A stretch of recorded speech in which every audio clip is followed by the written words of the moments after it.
Guys, good morning. Hindi na tayo nagkanda o gaga. Kanina pa tayong alas 5 rito. Ngayon lang tayo nakakapagpahinga. Ang dami lang bumili. Malapit nang maubos yung lugaw natin. So kung mapapansin nyo sa likuran ay napakadami. Konti na lang yung lugaw natin. Maghintay-hintay na lang tayo. Baka maaga na rin tayo makauwi ngayon. So antabay lang. So ayun guys, siguro hindi na tayo maglilipat. Dito na lang tayo po pwesto. Ang dami pa rin hindi nakakain. Ang dami pa rin taong nakatila rito. So hintay lang tayo, maaga pa naman, wala pang alas 8.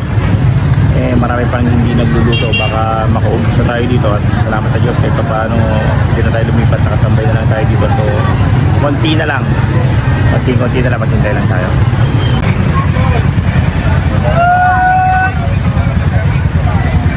Konti na lang, naubos na yung lugaw habang tumatagal. Nakakainip kasi alam mo yun, parang gusto mo nang maubos agad. Maaga pa naman. Loven, maaga tayo makauwi nito. So, konting tiis na lang. Marami pang hindi kumakain dyan. Ayun guys, naubos na yung ating lugaw. Salamat sa Diyos. Anong tignan nyo.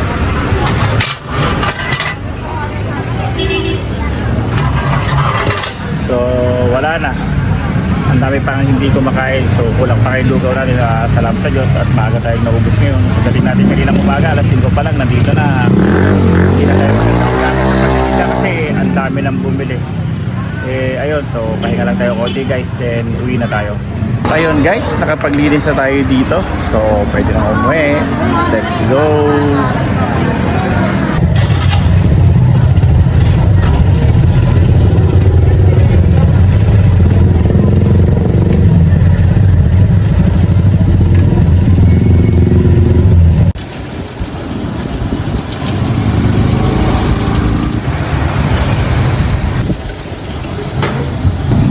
Guys, mamuha muna tayo ng malunggay dito.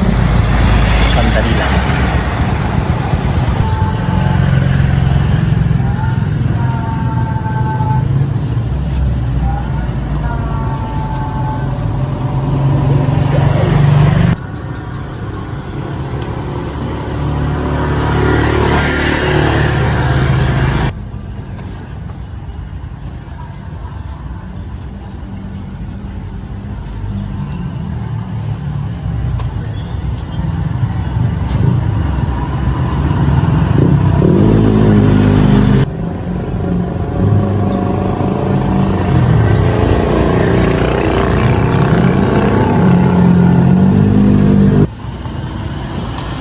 So yun guys, marami tayong nakuhang malunggay. Ang gagawin natin dito kasi papakuluan natin tapos iinumin natin. Yun ang lagi namin ginagawa rito.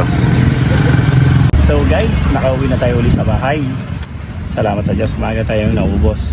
Pahinga na tayo ng konti. Tapos ang puntahan naman natin mamaya yung kabilang pwesto. Tingnan natin kung mabenta ron kasi kadalasan matumal dun sa kabila. So magpahinga muna tayo. So nakauwi na tayo. Salamat sa Diyos, maaga tayong nakaubos. Salamat sa inyo guys. Salamat sa panonood.